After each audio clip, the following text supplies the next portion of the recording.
Bonsoir à tous, ravi de vous retrouver en ce jour de fête Dieu. Toute l'actualité près de chez vous, invités, rencontres, reportages, décryptages et votre météo à venir. Nous reviendrons dès le début de ce journal sur la séance législative du Conseil national qui a eu lieu hier. On s'intéressera ensuite au basket avec les tout derniers échos avant le match 3 demain à ne pas perdre pour les Monégasques face à d'ambitieux Parisiens à un match, une victoire du titre de champion de France cette saison. Dernier coup de projecteur sur le 64e festival de télévision de Monte-Carlo avec un invité qui ne laisse jamais indifférent. Joey Starr, le chanteur, le rappeur, le producteur, l'acteur de retour pour une 3e saison du Remplaçant chez nos confrères de TF1 où il interprète un professeur intérimaire. Et puis, découverte ensemble d'un géant des mers de prestige qui fait escale en ce moment en principauté, le navire Explora 2. On va s'arrêter un instant sur la séance publique législative qui s'est tenue hier soir dans l'hémicycle du Conseil national avec 5 textes au programme. La proposition de loi sur la fondation patrimoniale qui met l'accent sur l'intégrité du patrimoine familial, qu'il s'agisse de succession, de litige ou d'administration courante, a été assez largement votée, tout comme celle sur les lois de budget, saluée par Thomas Brezzo. Le texte offrira à l'exécutif des outils budgétaires plus transparents envers les élus notamment, tout en lui permettant de gérer plus efficacement les finances publiques de la principauté. Et il a été question de numérique également avec le projet de loi 1093 adopté à l'unanimité qui consacre un portefeuille numérique en principauté. Les élus ont également été unanimes pour le projet de loi 1102 pour renforcer la sécurité juridique et économique en matière de financement de véhicules automobiles et leur nantissement. C'est un texte qui peut intéresser tous ceux d'entre nous qui vendent ou achètent des véhicules de particulier à particulier. Enfin, les élus présents ont tous voté pour le projet de loi 1106 concernant cette fois l'encadrement de la résidence alternée des enfants de parents séparés. Des séparations qui peuvent parfois entraîner des situations délicates à vivre pour les enfants, ça on le sait. Avec le vote de ce texte, lorsque l'intérêt supérieur de l'enfant le justifie, le juge pourra désormais accorder une résidence alternée, même en cas de désaccord parental. Une avancée soulignée par Isabelle Béraud-Amadi. Par cette réforme, la principauté confirme son attachement indéfectible aux droits de l'enfant, à l'équité dans les responsabilités parentales et à l'adaptation de son droit aux évolutions de la société. Réaffirmer la centralité de l'enfant dans toute décision le concernant, c'est assumer pleinement notre devoir de protection, d'équilibre et de justice. En sport, seule la victoire sera belle demain soir à la salle Gaston Médecin pour la Roca Team, menée 2-0 par une équipe parisienne en pleine ascension. Monaco, en cas de défaite à la maison, verra alors sa saison terminée et il faudra pour le tenant du titre laisser cette fois la couronne au Paris Basket dans cette finale du championnat de France 2025 au meilleur des 5 manches. Alors, comment redresser la barre? Que peut-on tenter? Éviter une saison blanche? Trouver les mots? Voici les sensations d'avant-match de l'arrière Elie Okobo et du coach Vassilis Spanoulis au micro de Marie Bonnet-Blanc. That's it. We have to, first of all, we have to fight. Because right now, everybody understands that we don't fight. It's like we are in a vacation. And this team, you know, make best season of their history in EuroLeague. Everybody, we shock everybody and we were so close to take the EuroLeague. So we have to build on that, not to destroy the team. Because this is something unreal that I never seen in my life. So 99.9% is normal to build on this success, not to destroy from the success. You know, it's unreal, you know. So we have to, everybody to look at himself in the mirror, everybody to make his criticism, to stop pointing fingers to here and there and to take responsibilities. And I start first from myself, and we have to fight. I don't have problem if you fight and if you lose. This is a basketball game, everything can happen, but we need to fight, we need to fight. C'est pas évident, il y a pas Mike qui joue, il y a pas Thaïs qui joue, c'est des joueurs importants. Après voilà, on a montré pendant la saison qu'on pouvait faire avec et sans certains joueurs, donc c'est vraiment chaque individu, chaque joueur doit élever son niveau de jeu et monter en puissance sur ces matchs-là. C'est une finale, on n'est pas en saison régulière, on n'a pas gagné un titre de la saison et les vacances c'est pas aujourd'hui, donc faut vraiment se réveiller et faire beaucoup plus. Fin de saison égale remise des prix, des récompenses, comme bien souvent à pareille époque dans le monde du sport. Hier à Monaco, ont été décernés les prix de l'Union nationale du sport scolaire. Frédéric Elion était sur place. C'était une grande première. Tous les acteurs du sport scolaire, des établissements du secondaire en principauté, étaient réunis au collège Charles III mercredi en début d'après-midi pour la remise des prix UNSS pour la saison 2024-2025. L'occasion de valoriser le travail et l'investissement des enseignants, ainsi que les performances et l'état d'esprit des élèves. On s'est aperçu vraiment que les valeurs du sport sont vraiment l'école de la vie qui se poursuit et qui cultive les valeurs de la citoyenneté. On a vu des jeunes qui étaient enthousiastes, qui étaient vraiment investis tout au long de l'année et en plus avec le spectacle de danse qui a été mené à son paroxysme, on a vu ces jeunes vraiment avec le visage complètement éclairé. 93 élèves ont été récompensés dans 3 catégories. Les prix pour les élèves méritants choisis par leurs professeurs, les prix jeunes officiels pour les juges ou arbitres et les prix sportifs pour les athlètes ayant participé à des championnats de France. C'est un honneur parce qu'on a fait un beau parcours. On a passé de bons moments à l'hôtel quand on dormait, sur les terrains, les victoires. Malheureusement aussi la défaite en finale, mais que des bons souvenirs. Ce prix est très important parce que ça nous montre qu'on a bien travaillé pour toute l'année, qu'on a fait beaucoup d'efforts et que là, on est récompensé pour tous les efforts qu'on a fait. Athlétisme, football, rugby, aviron, danse, gymnastique ou escalade. Près de 700 élèves étaient licenciés cette année à l'UNSS au district Monaco. Une preuve supplémentaire de l'excellente santé du sport monégasque. Lundi soir, le restaurant L'Amuse du Méridien Beach Plaza accueillait la 53e réunion des adhérents du MEB du Monaco Economic Board, une rencontre stratégique sous le signe de l'échange, de l'innovation et de l'ouverture à l'international. Retour sur cette soirée avec Gaëtan Lebrun et Lionel Bernardi. C'est dans une atmosphère conviviale mais studieuse que s'est tenue la 53e réunion des adhérents du Monaco Economic Board. Plus de 400 acteurs économiques de la principauté se sont retrouvés au Méridien Beach Plaza pour faire le point sur les grands enjeux actuels et les perspectives à venir. On a un événement magnifique puisqu'on va aller sur les traces de l'exposition universelle à Osaka et ça ce sera dans 2 semaines. Ensuite dans quelques mois nous partirons à Jeddah en Arabie Saoudite. Nous aurons aussi le plaisir d'accueillir des délégations économiques intéressantes. Nous ferons des webinaires. Tout ça évidemment c'est l'activité normale du Monaco Economic Board et là pour cet été c'est un petit peu le cocktail d'adieu pour dire voilà la saison arrive à sa fin. On va se retrouver au mois de septembre au Yacht Club pour un nouveau rendez-vous des adhérents, pour le rendez-vous des adhérents de rentrée. Et en attendant, on va vous dire tout ce qui se passe. Au cœur des discussions cette fois, l'actualité économique mondiale, notamment la chute récente du dollar, qui impacte les échanges internationaux et d'autres secteurs comme le tourisme, mais également un point important sur la transition numérique, un chantier prioritaire pour le gouvernement princier. Depuis plusieurs jours, des individus mal intentionnés usurpent l'identité de hautes personnalités de la principauté et tentent d'entrer en contact avec leur entourage plus ou moins proche. Vous avez peut-être reçu un message électronique, un SMS, une demande de visioconférence ou encore un message WhatsApp.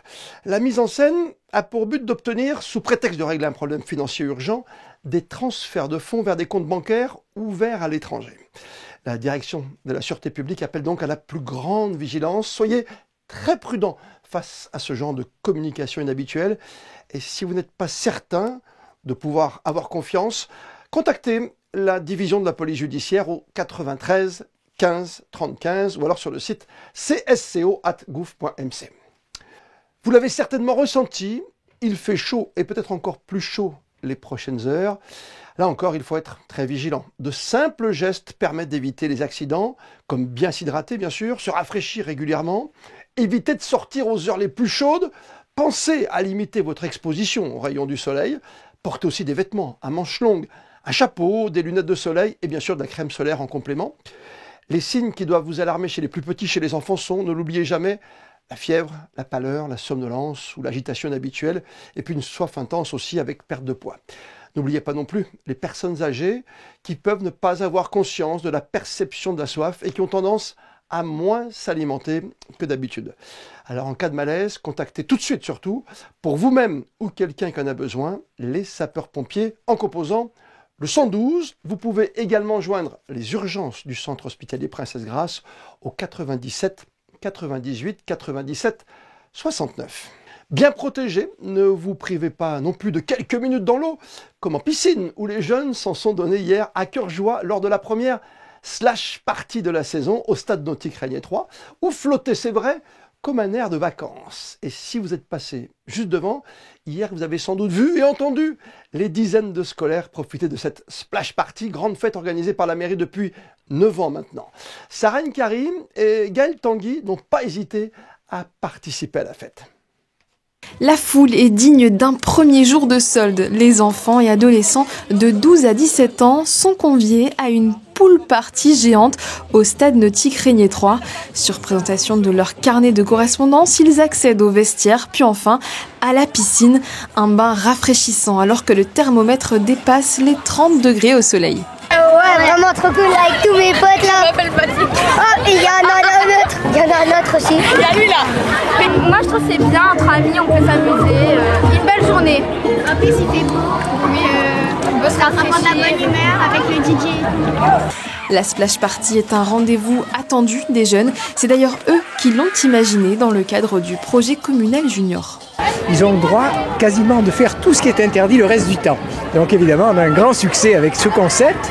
C'est déjà en effet la 9e édition et on est ravis que d'année après année, ça soit de plus en plus couru par les jeunes de Monaco, les jeunes scolarisés à Monaco, mais qui peuvent également inviter un copain ou une copine qui sont en dehors de la principauté. Donc c'est vraiment un grand rendez-vous, je crois, qui fête la fin de l'école et surtout le début des vacances. Pour ce faire, de nombreuses bouées sont mises à disposition ainsi que des structures gonflables, en plus des installations permanentes. Si les maîtres nageurs sont plus souples que d'habitude, ils restent cependant très vigilants. Les plongeoires, ça va de 1 mètre, 3 mètres et 5 mètres avec le toboggan. Ça, c'est un peu comme d'habitude, sauf que là, ils sont ouverts tous en même temps. Donc là, vigilance particulière pour pas qu'ils se sautent dessus. Donc bien attendre, faire circuler les gamins jusqu'au bord pour pas qu'ils se sautent dessus. Après, au niveau des structures, faut faire attention à la hauteur pour pas qu'ils sautent sur les côtés parce qu'elles sont quand même relativement proches du bord. Et sinon, ne pas avoir des amas d'enfants sur les plateformes parce que ça peut être dangereux pour les structures, ça peut les faire tomber, tout ça. Et c'est même dangereux pour eux s'ils finissent en dessous pour manquer d'air, tout ça. Les boissons fraîches sont comprises dans le ticket d'entrée, de quoi terminer de convaincre les élèves qui reviendront à coup sûr l'année prochaine.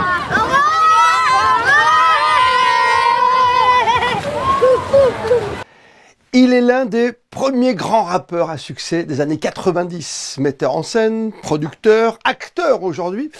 Il est de retour depuis lundi dernier pour une 3e saison à la télévision dans la série Le Remplaçant sur TF1. Et nous avons pu le croiser au Festival de télévision de Monte-Carlo qui est devenu, bonsoir à vous Joe Star, un rendez-vous incontournable pour vous désormais ces dernières années. Bah oui, ça fait 4 ans même, oui, que je suis maintenant au comité de présélection d'Inf d'Or. Donc voilà, j'y prends du plaisir. Comment ça se passe à la télé maintenant, Joe Star ? La 3e saison vient de débuter pour vous, en tant que professeur itinérant.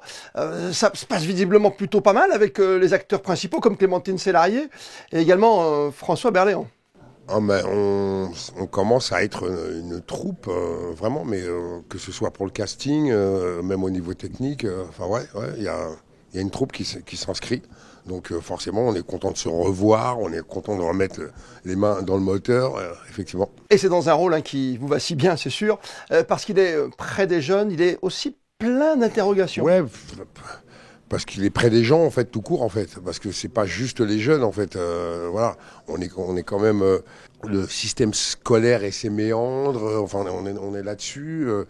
Voilà, les interactions entre parents et élèves, enfin, le monde tel qu'il est réellement, quand on essaye de mettre les curseurs aux bons endroits. Oui, c'est la base, l'éducation aussi. La base de l'éducation, ouais, entretenir la passion, réveiller la vigilance, ainsi de suite,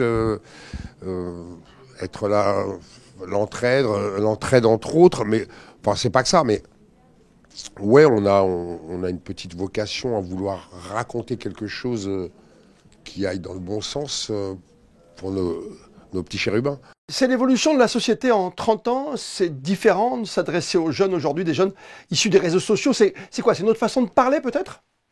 Ouais, il y a un peu de ça dans justement dans ce personnage justement qui est confronté à cette jeunesse qui a ses codes et lui qui arrive on pourrait appeler du vieux monde, voilà, parce qu'on ne sait pas d'où il arrive, on le découvre et ainsi de suite, et surtout qui se retrouve dans le milieu de l'éducation, effectivement, avec ses problématiques, ses méandres et ainsi de suite. Ouais, c'est ça qui est intéressant au départ.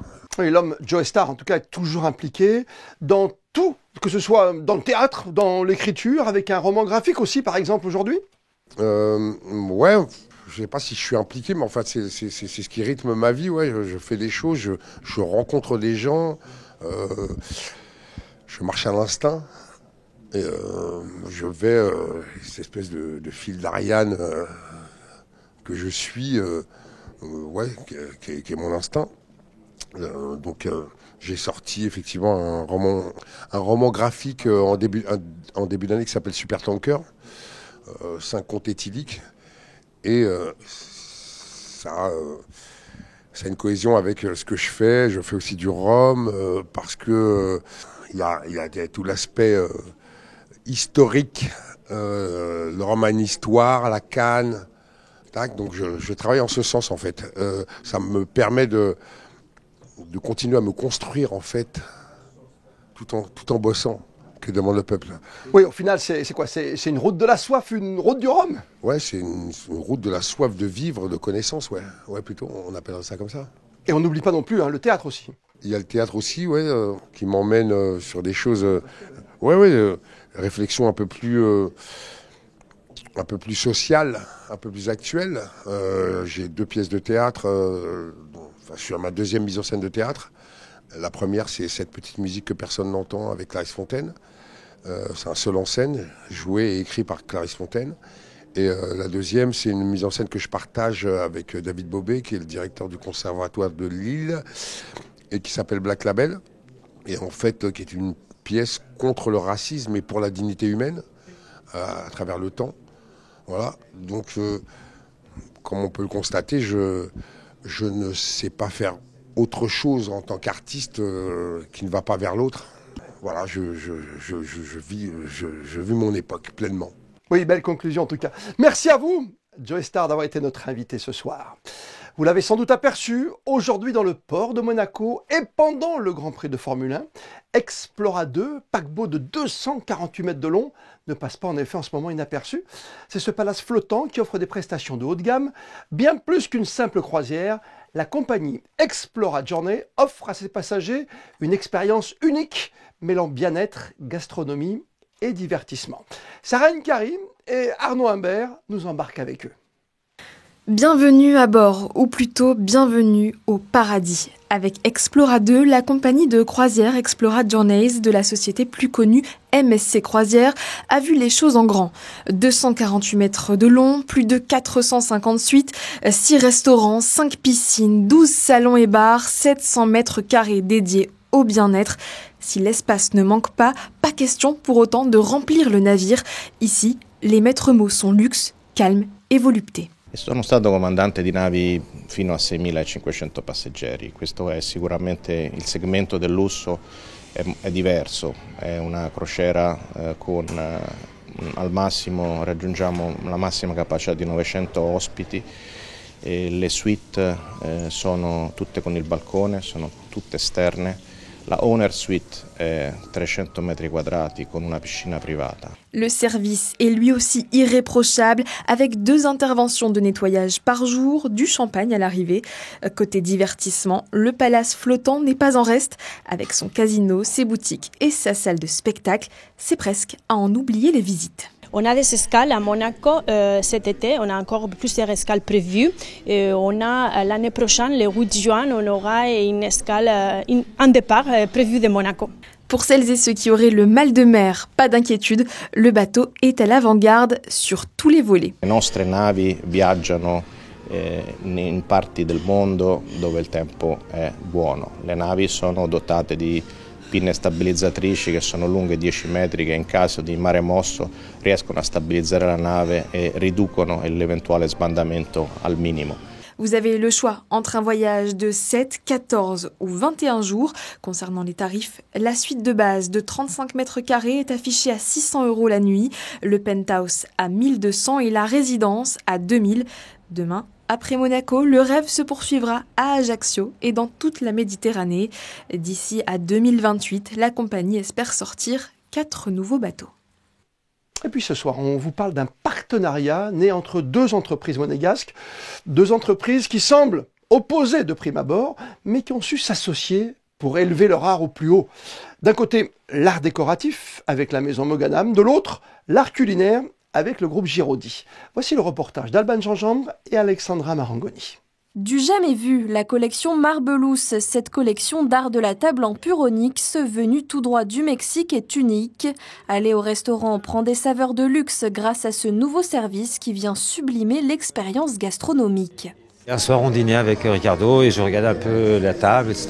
J'ai dit, tu sais, on pourrait faire un truc incroyable, on pourrait sublimer tes plats qui sont sublimes, encore mieux en faisant en onyx, parce que l'onyx, c'est le marbre en version luxe. Quand j'ai vu le truc, j'ai dit que c'est génial parce que ça n'a jamais été fait, ça n'a jamais été vu. C'est dans le détail que l'on atteint la perfection. Ces deux entrepreneurs monégasques l'ont bien compris. Camiard de la maison Mogadam de design et d'intérieur s'associe à Ricardo du groupe de restauration Giraudy. Chaque contenant, chaque produit est fait pour des plats spécifiques. On a même, par exemple, vous savez, les trucs de Mauviel, c'est dans tous les restaurants de luxe, ils ont le truc en Mauviel en étain. On a fait des inlays comme des couronnes en onyx dans lesquelles les steaks sont présentés, le Kobe, le Wagyu. Ça permet de pouvoir, encore une fois, être unique et faire des plats uniques. La cuisine, c'est un art et quand vous savez que quand on peut le mettre dans une assiette qui fait sublimer le plat, ça change tout. On mange avec les yeux et on mangera encore beaucoup plus avec les yeux aujourd'hui. Donc je suis très, très, très, très content. Ici, l'art décoratif et l'art culinaire sont poussés à leur maximum pour un art de la table et une expérience gastronomique unique. La fête de la musique, c'est ce samedi soir avec à l'affiche et derrière ses platines, le DJ du moment, Mosiman, prêt à ambiancer dès 21h. Le port Hercule et de la musique, il y en aura un peu partout bien sûr, en principauté. Des animations musicales, des groupes, des chanteurs ici et là. Ce sera la grande fête de la musique chez nous ici à Monaco. Toujours en matière de musique justement et de spectacle, notez que le gala de Fighters Monaco se tiendra lui le 5 juillet prochain à 20h au Sporting avec le groupe Goldman et son célèbre tribute 100% Goldman. Les fonds récoltés permettront de soutenir les nombreuses actions menées par Fighters Monaco en faveur des personnes vivant avec le VIH en principauté comme à l'international. Pour les réservations, vous pouvez vous renseigner sur l'adresse qui s'affiche en ce moment en bas de votre écran. Le restaurant Le Marius présente de son côté la 3e édition de l'art du storytelling qui met en scène des automobiles emblématiques en lien avec l'histoire de notre principauté. Cette fois, il est question d'une balade en voiture à travers le temps dans les rues de Monaco, concoctée par l'artiste Maxime Duvillard. Visite guidée de cette exposition Car Legends of Monaco avec Fabien Bonilla, accompagné de Castellane Sandretto et Kevin Garcia. Créée spécialement pour Marius Monaco, cette exposition retrace un siècle d'histoire automobile à travers des scènes emblématiques de la principauté. Une collection exclusive d'illustrations de style art déco signée Maxime Duvillard. Chaque œuvre rend hommage au patrimoine de Monaco par le biais de l'univers automobile. Son style, il est à la fois visionnaire et à la fois il est dans le passé, donc il arrive justement à dessiner avec une perfection en donnant une ambiance et rien n'est dessiné par hasard. Ce que je propose, c'est une balade sur le circuit de Monaco à travers le temps. Donc en fait, j'ai choisi différentes époques bien distinctes. On commence dans les années 30 avec Louis Chiron. Après, on a Juan Manuel Fangio en 1950. On va voilà jusqu'à Ayrton Senna, Michael Schumacher. Et du coup, cette idée, c'est de se balader sur le circuit de Monaco, voilà, à travers différentes époques et différents lieux. Dans cette exposition, des reproductions également de pièces phares de la collection de voitures de Son Altesse Sérénissime, le Prince de Monaco, comme l'Alpine, que l'on voit dans le film La main au collet, ou encore la Chrysler Impériale, qui transportera Grace Kelly lors de son arrivée en 1956, juste avant son mariage. Depuis tout petit, Maxime Duvillard est fasciné par l'univers automobile, un amour né dans la région lyonnaise, où il a grandi à 300 400 mètres de l'autoroute A7. Exposé ici au Marius a donc pour lui une saveur particulière. C'est extraordinaire parce que là je vous regarde vous et derrière en même temps j'ai plus ou moins le virage du bureau de tabac donc, que j'ai représenté avec Fangio. Donc en fait voilà, il y a une connexion directe entre les tableaux que j'ai faits et le lieu où j'expose. Et ça c'est vraiment c'est tout ce que je recherche. Si vous voulez découvrir les œuvres néo-rétro de Maxime Duvillard, vous avez jusqu'au 14 juillet. Le Marius est ouvert tous les jours de midi à 22h30. Et avant de retrouver votre météo, c'est important pour les heures à venir, comme le veut la tradition, on termine votre journal par les instantanés du jour, avec à Monaco la fête du diocèse décrétée en ce jour de fête Dieu à Monaco. Diocèse en fait, avec sa procession et ses animations au cœur de la principauté. Les photos sont signées Stéphane Dana. Demain, vous retrouverez Sarah Inkari pour un tout nouveau journal. D'ici là, passez toutes et tous une très belle soirée. Et plus que jamais, vous le savez, vous êtes bien sur Monaco Info.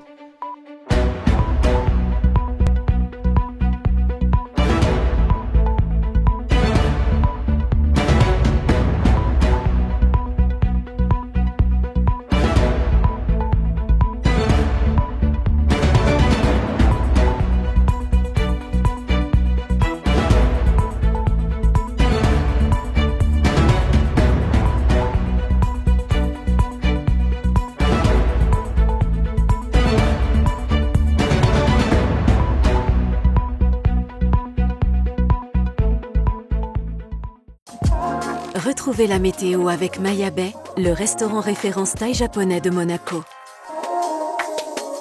Bonsoir à tous, on se retrouve pour faire le point sur le temps de demain et le soleil va perdurer dans la matinée, dans l'après-midi quelques légers nuages mais les températures resteront chaudes avec 28 degrés dès le matin et puis 29 degrés dans la journée. On souhaitera une très belle fête à tous les Silvers et ce sera la journée mondiale des réfugiés, une journée dédiée aux personnes contraintes de fuir leur pays d'origine pour échapper au conflit ou à la persécution.